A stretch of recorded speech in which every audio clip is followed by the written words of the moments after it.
they would also show a Britain which is truly open for business. My Lords, in a lacklustre King's Speech, with thin pickings for those of us committed to expanding freedom, I'm glad to have something positive to say at the start. I too congratulate the Government for the proposed repeal of Section 40 in the forthcoming media bill. This always was an outrageous attempt at financially strong-arming the press into signing up to a state regulator. So dumping this draconian measure is a rare victory for free speech. I also want to probe proposals to modernise the mission of public service broadcasting to keep up with new technological changes. It's fine to ensure that viewers and listeners have easy access to public service TV and radio content on connected devices, online platforms, smart TVs, etc. But I'm concerned that there's a complacency that assumes simply making PSB content available will deliver what the gracious speech calls, quote, a trusted source of impartial news. And my question is, will it? This ignores the ongoing problems of partiality in PSB news output. But also, public service broadcasters now themselves often use web and online platforms that can mean one-sided material, even misinformation, is available ever longer.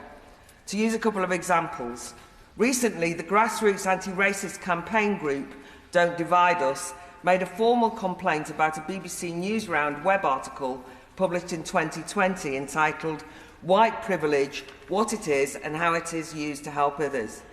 This was no impartial primer. Aimed at children and teenagers, material was presented by Professor Kahinda Andrews, an openly partisan activist and advocate of critical race theory. A highly contested, unscientific and politically divisive concept, white privilege, is presented as a self-evident truth with no counter view, and that's by the BBC.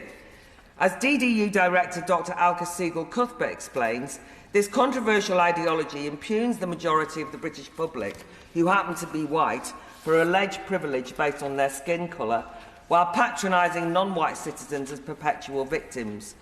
This politicised narrative is presented as trustworthy facts on a BBC website. How did the BBC respond to concerns? I'm afraid it was a bit Jobsworth-like. They explained that content currently published on a BBC website has to be complained about 30 working days after it was first published.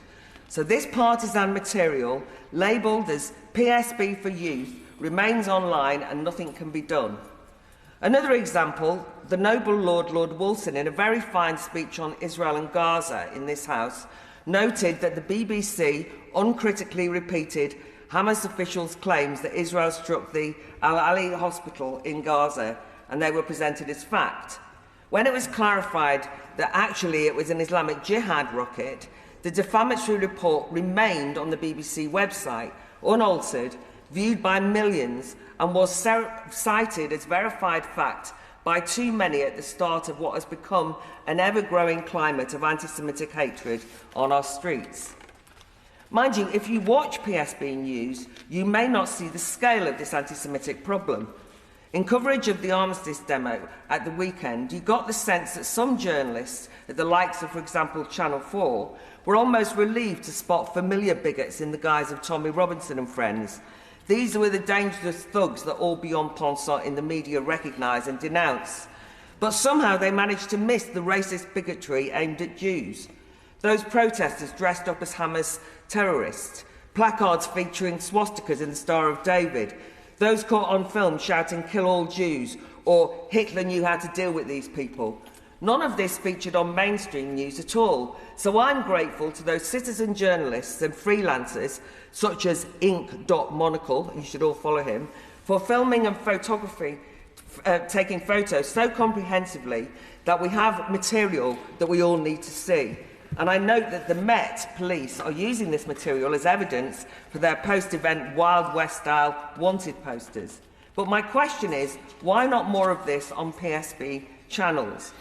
But also, as a follow-on to endless arguments that I had with the ministers, indeed on the Online Safety Now Act, it's worth noting that those much maligned platforms are often invaluable for publishing inconvenient truths and proof of why free speech online is so important. Censorship is never the answer to hate. Hamas despises freedom, but for democracies, it's our lifeblood.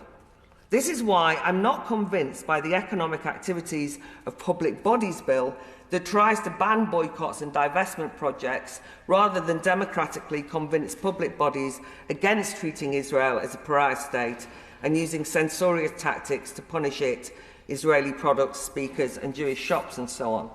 But it's also why I think we should all be anxious that the Secretary of State associated with these debates, or one of them, Michelle Donnellan, called on the UK Research and Innovation, UKRI, to shut down its EDI, or Equality, Diversity and Inclusion Committee, on the grounds that some of its academic members made anti-Israel posts on social media.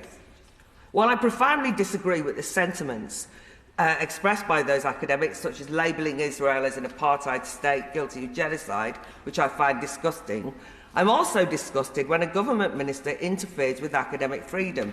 Surely this makes a mockery of the Higher Education Free Speech Act we passed earlier this year, which I was rather proud of. Talking of equality, diversity and inclusion is a sign of the times that while I welcome confirmation of the construction of the Holocaust Memorial and Learning Centre, my first thought was they'll need extra heavy security because they could be attacked. And my second thought was, oh no, I hope the memorial project won't have an EDI committee, or activists might demand it decolonises the content and rebrand Jewish victims of the Holocaust as colonisers, a fashionable slander very popular in educational cultural institutions as we speak. To conclude, sadly, the arts are being poisoned by such intersectional identity politics.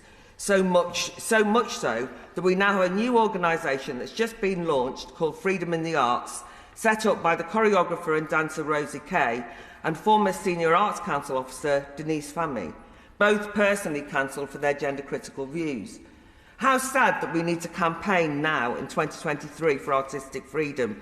So can I urge the Minister to meet them and hope the DCMS will support their work?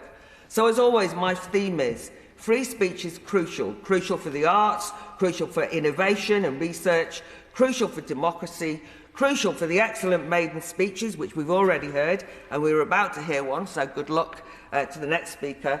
But also, using our free speech is crucial in arguing against and defeating bigotry in all its forms, something I associate with the world of arts and culture.